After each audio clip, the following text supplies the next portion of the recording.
viva desse pays. En Guinée, deux anciens premiers ministres, Domingos Simoes Pereira et Umaro Sissoko Embalo, s'affrontent au second tour de la présidentielle le 29 décembre. Deux produits du système vont donc se disputer la succession du président José Mario Vaz, qui n'a pas franchi le cap du premier tour. Sur les deux candidats en lice pour un second tour, Idriss Fall a joint sur place Domingos Simoes Pereira, arrivé en tête au premier tour.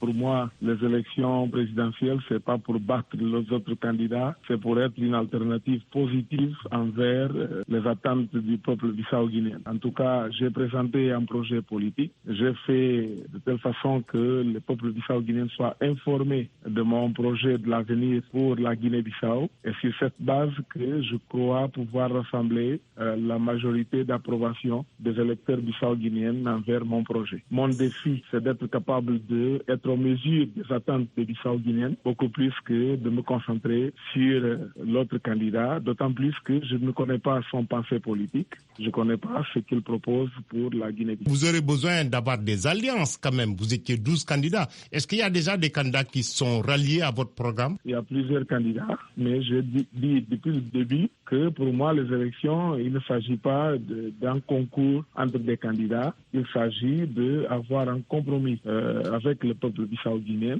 et c'est sur ça que je base la stratégie de ma candidature. Une fois que vous êtes élu, quel sera le premier et le plus grand défi auquel vous pensez que votre pays devra faire face? Sans aucun doute. Mon premier défi est d'adresser un message fort au peuple bissau-guinéen, un message qui rassure les uns et les autres, que je veux être un président de la République pour tout le peuple bissau-guinéen. Il y a un message de confiance, d'espoir, de convocation à tout l'ensemble de la population bissau-guinéenne, qu'on doit être capable de bâtir un pays qui donne à tous ses citoyens l'opportunité de réaliser leurs rêves et leurs chances.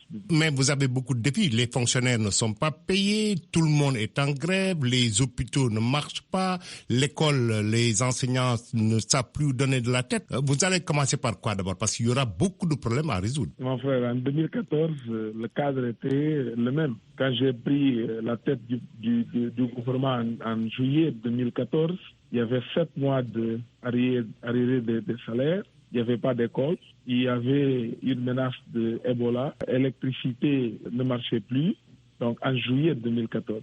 En 7 mois, on a réglé tous les arriérés, on a mis l'électricité 24 sur 24 dans la capitale et on l'a amené à 28 autres localités de l'intérieur du pays qui ne l'avaient pas connu depuis l'indépendance. Donc, je pense que j'ai un bilan qui parle pour moi. Les Bissau-Guinéens connaissent ce bilan. Et je pense qu'une fois à la présidence de la République, je serai en condition d'ouvrir avec le gouvernement pour qu'on mette ça à l'avantage de la population bissau-guinéenne. Domingos Simoes Pereira, candidat à la présidence de la Guinée-Bissau.